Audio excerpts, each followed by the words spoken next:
au fait de l'actualité culturelle paloise, cette information ne vous aura certainement pas échappé. Une nouvelle structure culturelle a ouvert dans l'agglomération de Pau, à Billère exactement, il s'agit de Pop Art.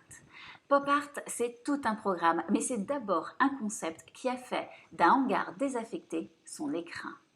Le concept se veut multiculturel et proche de tous. On y découvre d'abord une immense salle d'exposition dans laquelle sont actuellement exposés les artistes qui ont permis l'émergence du projet. Ce qui fait de cette exposition une exposition très éclectique. On peut y voir les peintures naïves et colorées de Leviva, celles plus abstraites d'Isa Jazz, les peintures sur palette de Gilles Lavie, les tissés de Sophie Darnal, les sculptures métalliques et filiformes ou gigantesques de Monophile, les dessins en noir et blanc ponctués de couleurs d'Annick Chesta et les photographies de Jean-Louis Carpon. Bref, il y en a pour tous les goûts, tous les styles, toutes les techniques. Pop Art, c'est aussi un coin bibliothèque où vous pouvez venir vous délasser en feuilletant des livres d'art au sens large, art comme artistique, comme art de vivre, comme art culinaire. C'est aussi un coin enfant où ils pourront très bientôt participer à des ateliers thématiques en lien avec l'art. Et puis, c'est un restaurant, Tartare. On y mange local et maison pour un budget très raisonnable. Pour l'avoir testé, je peux vous dire que la cuisine est excellente et la beauté des assiettes présentées ne dépareille pas avec les œuvres d'art exposées. Du beau, du bon, que demander de plus? Eh bien justement, ce que nous n'aurions jamais osé espérer, Pop Art le propose. Les propriétaires Christelle et Philippe ont installé une multitude de petits salons hétéroclites au cœur même de l'exposition. Vous pouvez donc prendre un verre, un café et venir vous installer dans un cocon d'art face aux œuvres. Une jolie manière de montrer que l'art est accessible, qu'il habille à mur, donne une ambiance, qu'il est fait pour être admiré par tous au quotidien. Bref, c'est un joyeux bazar, comme aiment à le répéter Christelle et Philippe, que je conseille à tous pour aller déjeuner, prendre un verre en after-work ou simplement venir admirer les œuvres exposées et s'immerger dans ce lieu atypique et décontracté. Éclosion, l'exposition actuelle étant tellement éclectique dans les œuvres présentées que chacun pourra y trouver un artiste qui l'interpelle par son travail. Allez-y par curiosité, pour y manger, prendre l'apéro, un brunch le dimanche, vous détendre ou vous balader. Le lieu est ouvert à tous, sans aucune discrimination et surtout pas au niveau des goûts artistiques. Je suis donc allée faire un petit tour dans cette nouvelle structure pour vous. Je vous laisse admirer le travail, saisir l'atmosphère et mieux comprendre cette approche avec Philippe, propriétaire associé du lieu. Philippe et Christelle, les heureux propriétaires de ce lieu atypique, ont choisi pour cette première exposition nommée Éclosion de présenter les artistes qui ont permis l'émergence de Pop Art. Une exposition éclectique où l'on découvre de la peinture, de la sculpture, de la photo et où l'art se retrouve dans les plus simples objets du quotidien. Ouvrez vos mirettes, même les salons valent le coup d'œil. Donc nous avons une vingtaine d'artistes qui sont effectivement des peintres, des photographes, des plasticiens et des sculpteurs qui nous ont rejoints pour cette première expo qui s'appelle Éclosion. On a été très vite suivis par un certain nombre d'artistes du Béarn et de la Côte Basque qui ont trouvé cette initiative intéressante et qui ont souhaité nous aider. Et donc c'est une façon de les remercier que de les exposer à l'occasion de l'ouverture de ce lieu. Pop Art se veut avant tout un lieu d'interconnexion entre toutes les disciplines artistiques. Au-delà des œuvres exposées, l'ambition de Christelle et Philippe est de nous faire entrer dans un monde où tous les arts se côtoient. L'idée étant de mêler toutes les disciplines artistiques et culturelles dans une même journée et vraiment de les faire se croiser dans l'idée d'avoir à la fois de la peinture bien entendu, mais aussi des prestations de hip-hop, pourquoi pas, de l'art numérique, de la sculpture. Et donc c'est un lieu qu'on visite, mais c'est aussi un lieu où on apprend, puisque dès la rentrée de septembre, on aura des artistes qui donneront des cours. C'est un lieu qui est ouvert à tous et dont la proposition est justement de rendre l'art sous toutes ses formes accessible à tous. Il est donc naturellement totalement gratuit. Dans cette exposition, les artistes n'ont pas été choisis. Ils ont choisi Pop Art, se sont reconnus dans ce concept atypique et ont gagné en toute reconnaissance, le droit d'être exposé, valorisé et découvert par le public palois. Ici, de la peinture sur palette, là, des poteries, plus loin, de la sculpture.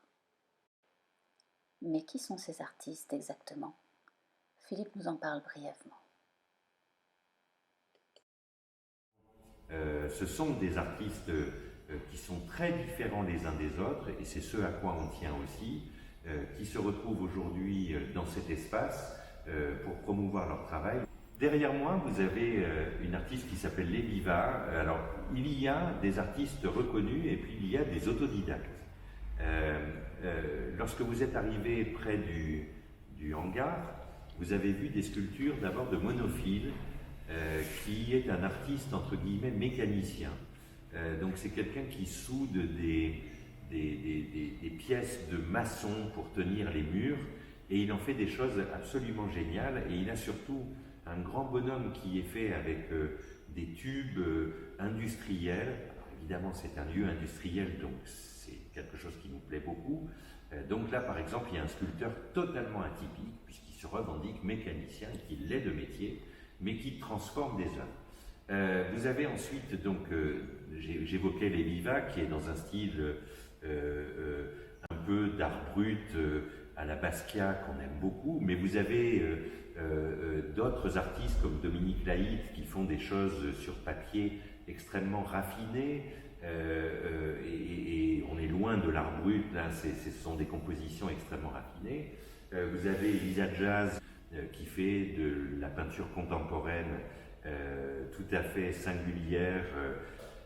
Vous avez des photographes comme Jean-Luc Carpron qui présentent des œuvres de photographie numérique tout à fait intéressantes. Hervé Richard qui présente des sculptures de petits bolides. Bref, il y en a absolument pour tous les goûts, mais on retrouve la présentation de tous ces artistes. On peut voir une œuvre qu'ils présentent chez nous sur le site popart.com, et puis surtout le mieux c'est encore de venir et de les découvrir. Débordant d'idées, Pop Art s'inscrit dans l'avenir avec des projets tous plus alléchants les uns que les autres.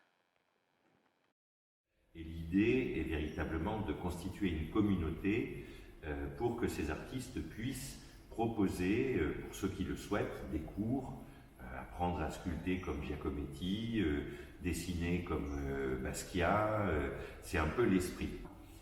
Ce sont des ateliers auxquels on pourra s'inscrire, qui seront donc animés par des adhérents de l'association, mais nous sommes en train de préparer activement la rentrée en septembre, où là justement on va diversifier en permanence, mélanger toutes les propositions. On a pris des contacts par exemple avec des danseurs qui sont, je crois, de Strasbourg et qui font des spectacles uniquement avec leurs mains. Nous accueillons en septembre un collectif d'artistes de Barcelone. Et puis, on veut aussi quelques surprises. Donc, je veux dire aussi que l'idée, c'est peut-être d'accueillir des artistes de renommée au moins nationale et internationale. Donc, c'est vrai que nous allons monter en gamme. Et puis surtout, c'est un lieu qui doit résonner avec une offre un peu diversifiée, c'est même pas un peu, c'est extrêmement diversifié. Donc nous avons déjà des acteurs qui travaillent leur one-man show, qui vont vouloir les tester ici, des troupes de théâtre qui présenteront des spectacles ici en petit format. Et nous ne sommes pas un théâtre ni une salle de spectacle. Donc l'idée, une fois encore, est de croiser toutes les disciplines en permanence. Parce qu'ils sont dans le partage et la reconnaissance, parce que ça a du sens pour eux et pour la construction de ce projet ambitieux, Christelle et Philippe voient dans leur concept un moyen de propager l'art qu'ils défendent. Donc l'idée, c'est véritablement de ne pas juste se contenter d'exposer et de permettre la vente des œuvres, c'est surtout de promouvoir le travail de tous ces artistes ailleurs. Il faut que ce lieu vive, il faut que les cultures se mélangent, il faut que les disciplines se mélangent, On est ouvert à tout et à tous. Quand je dis à tous, il n'y a pas d'âge pour venir ici, il n'y a pas de niveau de connaissance à avoir pour apprécier une œuvre. Nous avons un rapport à l'art et à la culture qui est très simple. C'est ça nous plaît ou ça ne nous plaît pas. Si ça ne nous plaît pas, on passe notre chemin. Si ça nous plaît, on ne va pas faire de longues théories. Et c'est ce qu'on voudrait qu'ici, que ce soit ce qui se passe ici. Il y a des artistes qu'on peut aimer, d'autres moins. Nous, on cherche des émotions, on cherche un lieu, sortir des sentiers battus, n'être méprisant pour aucun travail de création, chercher à comprendre ce qu'il y a derrière, se poser sur un canapé, croiser les styles. Vous voyez, le fauteuil sur lequel je suis assis est plutôt singulier par rapport à l'œuvre qui est derrière. Mais c'est ça la proposition, c'est ne jugeons pas trop vite, regardons ce qui peut parler au cœur, parce que l'art ça parle au cœur et c'est ça qui est formidable aujourd'hui. On met tout dans un shaker, on secoue bien et ensuite on a ces émotions que j'espère pour tout le monde. Un baby-foot, une bibliothèque, un restaurant, un coin enfant, des salons dans chaque box. C'est aussi ça, l'esprit pop art. C'est vraiment l'idée. Alors effectivement, c'est plutôt la formule planche qui est adaptée à cela.